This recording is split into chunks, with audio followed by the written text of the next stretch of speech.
ನೀವು ಎಷ್ಟೇ ನಿಖರವಾಗಿ ಪ್ಲಾನ್ ಮಾಡಿದ್ರೂ ಎಲ್ಲವೂ ನಿಮ್ಮ ಯೋಜನೆಯ ಪ್ರಕಾರನೇ ನಡೆಯುವುದಿಲ್ಲ. ಪರಿಸ್ಥಿತಿಗೆ ತಕ್ಕಂತೆ ಹೊಂದಿಕೊಳ್ಳೋದಕ್ಕೆ ಪ್ರಯತ್ನ ಪಡಿ. ಹಾಗೆ ಜೀವನ ಹೇಗೆ ಬರುತ್ತೋ ಹಾಗೆ ಎದುರಿಸೋದಕ್ಕೆ ಸಿದ್ಧವಾಗಿರಿ. ಇಲ್ಲ ಅಂದರೆ ನೀವು ಬದುಕೋದು ತುಂಬ ಕಷ್ಟ ಆಗ್ಬೋದು. ಯಾಕಂದರೆ ನಾವು ಕೆಲವೊಮ್ಮೆ ಅಂದ್ಕೊಳ್ಳೋದೇ ಒಂದು, ಜೀವನದಲ್ಲಿ ಆಗೋದೇ ಒಂದು. ಹಾಗಾಗಿ ಯಾವುದನ್ನು ಅಂದ್ಕೊಳ್ಳದೆ ಜೀವನ ಹೇಗೆ ಬರುತ್ತೋ ಹಾಗೆ ನಡೆಯೋಣ, ಹಾಗೆ ಬದುಕೋಣ ಅಲ್ವಾ. ಮೋಸಕ್ಕೆ, ನಂಬಿಕೆ, ದ್ರೋಹಕ್ಕೆ ತುಂಬ ವ್ಯತ್ಯಾಸ ಇರುತ್ತೆ. ಮೋಸವನ್ನು ಎಲ್ಲರೂ ಮಾಡ್ತಾರೆ, ಆದರೆ ನಂಬಿಕೆ ದ್ರೋಹವನ್ನು ನೀವು ನಂಬಿದವರು ಮಾತ್ರನೇ ಮಾಡ್ತಾರೆ.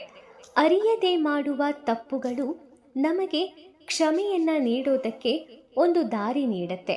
ಆದರೆ ಅರಿತು ಮಾಡೋ ತಪ್ಪುಗಳು ಒಂದು ತಪ್ಪನ್ನು ಕ್ಷಮಿಸಿದ್ರೂ ಕೂಡ ಅದನ್ನು ತುಂಬ ಕಷ್ಟ ಅನಿಸುತ್ತೆ ಮನಸ್ಸಿಗೆ ಅಕ್ಸೆಪ್ಟ್ ಮಾಡೋದಕ್ಕೆ.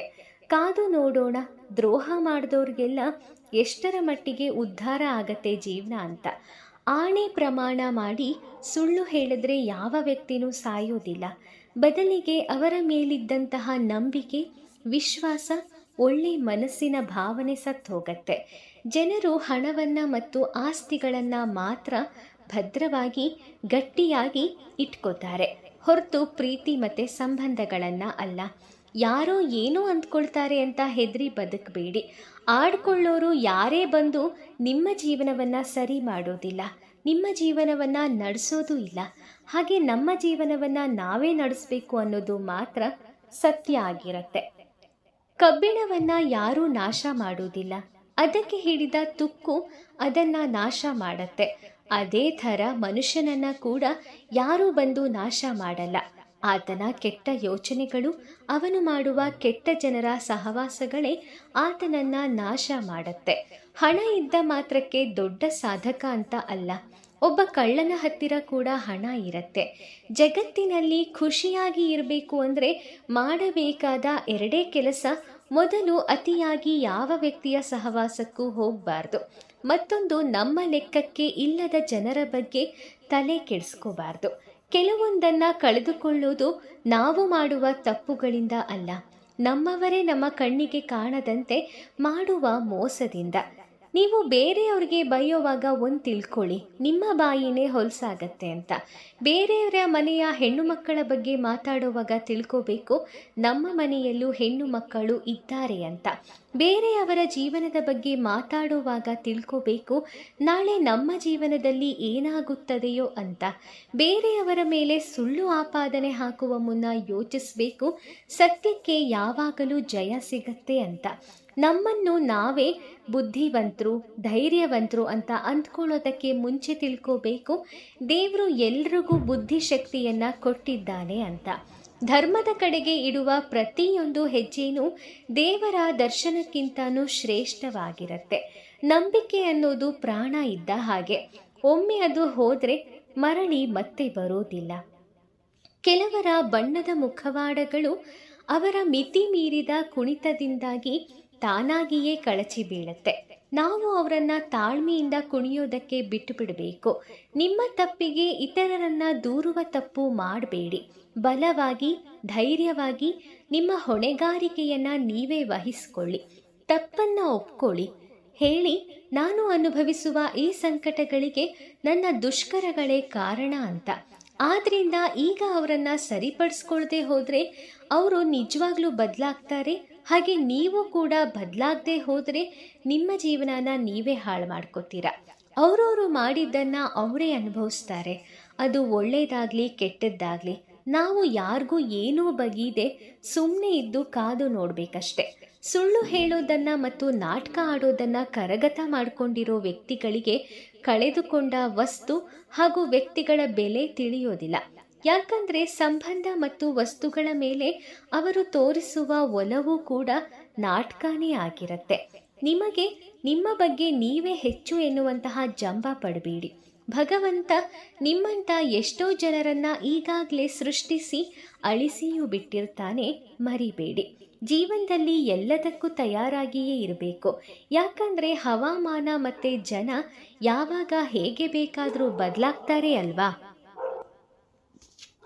ಮೆಚ್ಚಿಸೋದಕ್ಕಾಗಿ ಬದುಕಬೇಡಿ, ಇಚ್ಛಿಸಿದಂತೆ ಬದುಕೋದನ್ನು ಕಲ್ತ್ಕೊಳ್ಳಿ. ಜನರು ದೇವರನ್ನೇ ಮೆಚ್ಚೋದಿಲ್ಲ, ಇನ್ನು ಮನುಷ್ಯ ಯಾವ ಲೆಕ್ಕ ಅಲ್ವಾ? ಹಿಂದೆ ಸುಟ್ಟಾಕ್ಬಿಡಿ ನಿಮಗೆ ಇರುವಂತಹ ಈ ಬ್ಯಾಡ್ ಥಿಂಕಿಂಗನ್ನು, ಅಂದರೆ ಬೇರೆಯವರ ಮೇಲಿನ ನಿರೀಕ್ಷೆಯನ್ನು ಸುಟ್ಟಾಕ್ಬಿಡಿ. ನೀವು ಒಳ್ಳೆಯವರಂತೆ ನಟಿಸೋದನ್ನು ಕೂಡ ಸುಟ್ಟಾಕ್ಬಿಡಿ. ಒಳಗೊಂದು ಹೊರಗೊಂದು ಮಾತಾಡೋದನ್ನು ಸುಟ್ಟಾಕ್ಬಿಡಿ. 100 ಗುರುಗಳು ಸೇರಿ ಕಲಿಸಲಾಗದ ಅದೆಷ್ಟೋ ವಿಚಾರಗಳನ್ನು ಸಮಯ ಅನ್ನುವಂತಹ ಒಂದೇ ಒಂದು ಶಕ್ತಿ ಕಲಿಸಿಬಿಡತ್ತೆ. ಎಲ್ಲ ಮುಗಿದು ಹೋಯಿತು ಅಂತ ಅಂದ್ಕೊಂಡಾಗಲೇ ಜೀವನದಲ್ಲಿ ಹೊಸ ಅಧ್ಯಾಯ ಪ್ರಾರಂಭ ಆಗೋದು. ಕಾಯೋದನ್ನು ಕಲಿಬೇಕು. ಯಾಕಂದರೆ ಕೃಷ್ಣ ಪರಮಾತ್ಮ ಎಲ್ಲದಕ್ಕೂ ಒಂದು ಸರಿಯಾದ ಸಮಯ ಅನ್ನೋದನ್ನು ನಿಮ್ಮ ಜೀವನದಲ್ಲಿ ನಿಶ್ಚಯ ಮಾಡಿರ್ತಾನೆ. ಒಬ್ಬ ಆಸೆ ಬುರುಕನನ್ನು ಹಣ ಕೊಟ್ಟು ಕೈವಶ ಮಾಡ್ಕೊಳ್ಬೋದು, ಆದರೆ ಒಬ್ಬ ಸಜ್ಜನನನ್ನು ಕೈವಶ ಮಾಡ್ಕೋಬೇಕಾದ್ರೆ ಬರೀ ಸತ್ಯವನ್ನೇ ನುಡಿಬೇಕಾಗತ್ತೆ. ಮಣ್ಣಲ್ಲಿ ಮಣ್ಣಾಗೂ ಪರವಾಗಿಲ್ಲ, ಆದರೆ ಕೆಟ್ಟವರಲ್ಲಿ ನೀನು ಒಬ್ಬನಾಗಬೇಡ. ಬಡತನ ಶಾಶ್ವತ ಅಲ್ಲ, ಸಿರಿತನೂ ಶಾಶ್ವತ ಅಲ್ಲ. ನೀನು ತೋರಿಸುವ ಮಾನವೀಯತೆಯ ಗುಣ ಮಾತ್ರ ಶಾಶ್ವತ. ದಿನದ ಪ್ರಾರಂಭದಲ್ಲಿ ಅನಿಸುತ್ತೆ ಹಣ ಇದ್ರೇನೆ ಜೀವನ ಅಂತ, ಆದರೆ ಸಂಜೆ ಮನೆಗೆ ಬಂದಾಗ ಅನಿಸುತ್ತೆ ನೆಮ್ಮದಿ ಇದ್ರೇನೆ ಜೀವನ ಅಂತ. ನೀರಿನಲ್ಲಿ ಬಿದ್ದ ಪ್ರತಿಯೊಬ್ಬರು ಮುಳುಗೋದಿಲ್ಲ, ಈಜು ಬರಲಾರದವರು ಮಾತ್ರ ಮುಳುಗಿ ಹೋಗ್ತಾರೆ. ಜೀವನ ಕೂಡ ಅಷ್ಟೇ. ಸಮಸ್ಯೆಗಳು ಇರುವ ಪ್ರತಿಯೊಬ್ಬನು ಸೋಲೋದಿಲ್ಲ, ಪರಿಹಾರ ಹುಡುಕಲಾರದವನು ಮಾತ್ರ ಸೋತು ಹೋಗ್ತಾನೆ. ಹಾಗಾಗಿ ಸಮಸ್ಯೆ ಬಂದಾಗ ಪರಿಹಾರ ನಮ್ಮಲ್ಲೇ ಇದೆ ಅನ್ನೋದನ್ನು ಮರಿಬಾರ್ದು. ಇಲ್ಲಿ ತನಕ ಆಗಿದ್ದೆಲ್ಲ ಒಳ್ಳೆಯದೇ. ಸದ್ಯಕ್ಕೆ ಆಗಲಿರುವುದು ಆಗುತ್ತಿರುವುದು ಕೂಡ ಒಳ್ಳೆಯದಕ್ಕೆ, ಮುಂದೆ ಆಗೋದೆಲ್ಲನೂ ಒಳ್ಳೆಯದಕ್ಕೆ. ಆದ ಕಾರಣ ಯಾವುದಕ್ಕೂ ಜಾಸ್ತಿ ಚಿಂತೆ ಮಾಡಬೇಡಿ, ಜಾಸ್ತಿ ಕೊರಗಬೇಡಿ. ನಿಮ್ಮ ಕೆಲಸಗಳನ್ನು ನೀವು ಸರಿಯಾಗಿ ಮಾಡ್ಕೊಂಡು ಹೋಗಿ, ಎಲ್ಲ ಒಳ್ಳೆಯದೇ ಆಗತ್ತೆ. ನಾನು ನನ್ನಿಂದ ನನ್ನದೇ, ನಾನು ಇಲ್ಲದೆ ಏನೂ ನಡೆಯದು ಎನ್ನುವಂತಹ ಭಾವನೆ ನಿಮ್ಮಲ್ಲಿ ಬಂದಿದ್ದರೆ ಈ ಕೂಡಲೇ ಬಿಟ್ಬಿಡಿ. ಯಾಕಂದರೆ ನೀವು ಬರೋ ಮುಂಚೆನೂ ಈ ಜಗತ್ತಿತ್ತು, ನೀವು ಹೋದ ನಂತರನೂ ಈ ಜಗತ್ತು ಇರುತ್ತೆ. ಕಾಣದ ಕೈಗಳಿಂದ ಸಾವಿರಾರು ಕುತಂತ್ರಗಳು ನಡೆದರೆ ಏನಂತೆ? ಮೇಲೊಬ್ಬ ಪರಮಾತ್ಮ ಇದ್ದಾನೆ ಅಲ್ವಾ, ಅವನು ಎಲ್ಲವನ್ನ ವೀಕ್ಷಿಸ್ತಾ ಇರ್ತಾನೆ. ನಿಮ್ಮ ಕಣ್ಣೀರಿನ ಎಲ್ಲ ಹನಿಗಳಿಗೂ ಅವನು ಖಂಡಿತ ನ್ಯಾಯವನ್ನು ನೀಡ್ತಾನೆ. ನೋವುಗಳ ನಡುವೆ ನೆಮ್ಮದಿಯನ್ನು ಹುಡುಕೋದೇ ನಿಜವಾದ ಜೀವನ. ನಿರಾಸೆಗಳ ನಡುವೆ ಭರವಸೆಯೊಂದಿಗೆ ಸಾಗೋದೇ ಬದುಕಿನ ಪಯಣ. ನೀವು ಯಾವುದೇ ಸೇಡು ತೀರಿಸಿಕೊಳ್ಳುವ ಅವಶ್ಯಕತೆಯೇ ಇಲ್ಲ. ಕೇವಲ ಒಂದು ಹೆಜ್ಜೆ ಹಿಂದಿಟ್ಟು ಕಾದು ನೋಡಿ. ನಿಮ್ಮನ್ನು ನೋವಿನಿಂದ ನರಳುವಂತೆ ಮಾಡಿದವರು ಕ್ರಮೇಣ ತಮ್ಮನ್ನು ತಾವೇ ನೋವಿನಿಂದ ನರಳಿಸಿಕೊಳ್ಳುತ್ತಾರೆ. ನೀವು ಅದೃಷ್ಟಶಾಲಿಯಾಗಿದ್ದರೆ ಇದನ್ನೆಲ್ಲ ಕಣ್ಣಾರೆ ನೋಡ್ತೀರಾ. ಕೆಲವರಿಗೆ ನಾವು ಎಷ್ಟೇ ಪ್ರೀತಿ ತೋರಿಸಿದ್ರು ಅವರು ನಮ್ಮನ್ನು ತಮ್ಮ ಕಾಲ ಕೆಳಗಿನ ಕಸ ಮಾಡಿಬಿಡ್ತಾರೆ. ಯಾರಾದರೂ ನಿಮ್ಮ ಬಳಿ ಬಂದು ಸಮಸ್ಯೆಯನ್ನು ಹೇಳ್ಕೊತಾ ಇದ್ದಾರೆ ಅಂದರೆ ಅವರು ನಿಮ್ಮ ಮುಂದೆ ಅವರ ಸಮಸ್ಯೆಗಳನ್ನು ವ್ಯಕ್ತಪಡಿಸ್ತಿದ್ದಾರೆ ಅಂದರೆ ಅವರು ನಿಮ್ಮ ಮೇಲೆ, ದೇವರ ಮೇಲಿಟ್ಟಿರುವಂತಹ ಸಂಪೂರ್ಣ ವಿಶ್ವಾಸವನ್ನು ಇಟ್ಟಿದ್ದಾರೆ ಅಂತ ಅರ್ಥ. ಆ ವಿಶ್ವಾಸಕ್ಕೆ ಸೂಕ್ತ ಮೌಲ್ಯ ಕೊಡಿ. ಅವರನ್ನು ಕಾಲಿನ ಕಸದ ರೀತಿ ನೋಡಬೇಡಿ. ಸಂತೋಷಗಳಿಂದ ಬರುವ ಅನುಭವಕ್ಕಿಂತ ಕಷ್ಟಗಳಿಂದ ಬರುವ ಅನುಭವ ಹೆಚ್ಚು ಪರಿಪಕ್ವವಾಗಿರುತ್ತೆ.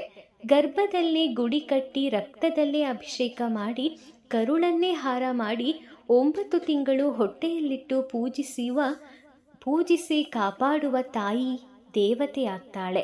ಹಾಗೆ ಆ ತಾಯಿಯನ್ನು ನಾವು ನೋಡ್ಕೊಳ್ಳೋದು ನಾವು ಮಾಡೋ ಸೇವೆ, ಅದು ಕೂಡ ಪುಟ್ಟ ಸೇವೆ ಅಷ್ಟೆ. ಅವಳ ಋಣನ ತೀರಿಸೋದಕ್ಕೆ ಸಾಧ್ಯನೇ ಇಲ್ಲ. ನಮ್ಮ ಋಣವನ್ನು ಆ ತಾಯಿ ಎಷ್ಟು ಹೊತ್ತಿರ್ತಾಳೆ ಅಂದರೆ ನಾವು ಅದನ್ನು ತೀರಿಸೋದ್ರಲ್ಲಿ ಸೋತು ಹೋಗ್ತೀವಿ. ಅಷ್ಟು ಋಣವನ್ನು ಆಕೆ ನಮ್ಮ ಮೇಲೆ ಇಟ್ಟಿರ್ತಾಳೆ. ಆದರೆ ನಾವು ಕೊಡೋ ಪ್ರೀತಿ ಮತ್ತು ಅವಳಿಗೆ ನಾವು ಕೊಡುವಂತಹ ಗೌರವ ಖಂಡಿತವಾಗ್ಲೂ ಆ ಋಣವನ್ನು ಸ್ವಲ್ಪ ಆದರೂ ತೀರಿಸೋದಕ್ಕೆ ಸಹಾಯ ಮಾಡುತ್ತೆ. ಕರ್ಮ ಯಾವತ್ತೂ ತನ್ನ ವಿಳಾಸವನ್ನು ಮರೆಯೋದಿಲ್ಲ. ಸರಿಯಾದ ಸಮಯಕ್ಕೆ ಮತ್ತು ಸೂಕ್ತ ಸ್ಥಳಕ್ಕೆ ಹೋಗಿ ತಲುಪುತ್ತೆ. ವೀಕ್ಷಕರೇ, ಇವತ್ತಿನ ಈ ಅದ್ಭುತ ಸಂದೇಶಗಳು ನಿಮಗೆ ಇಷ್ಟ ಆಗಿದೆಯಾ? ಇಷ್ಟ ಆಗಿದ್ದರೆ ವಿಡಿಯೋನ ಲೈಕ್ ಮಾಡಿ, ಶೇರ್ ಮಾಡಿ, ಹಾಗೆ ನಿಮ್ಮ ಅನಿಸಿಕೆಯನ್ನು ಕಮೆಂಟ್ ಮಾಡಿ. ಇದೇ ರೀತಿಯ ಸ್ಪಿರಿಚುಯಲ್ ಮತ್ತು ಮೋಟಿವೇಶನ್ ಸ್ಪೀಚ್ಗಾಗಿ ನಮ್ಮ ಚಾನಲ್ಗೆ ಸಬ್ಸ್ಕ್ರೈಬ್ ಆಗಿ. ಮುಂದಿನ ವಿಡಿಯೋದಲ್ಲಿ ಮತ್ತೆ ಭೇಟಿ ಮಾಡ್ತೀನಿ. ಓಂ ಶ್ರೀ ಕೃಷ್ಣಾಯ ನಮಃ. ಆ ಕೃಷ್ಣ ಪರಮಾತ್ಮ ನಿಮಗೆಲ್ಲ ಒಳ್ಳೇದು ಮಾಡಲಿ. ಧನ್ಯವಾದಗಳು.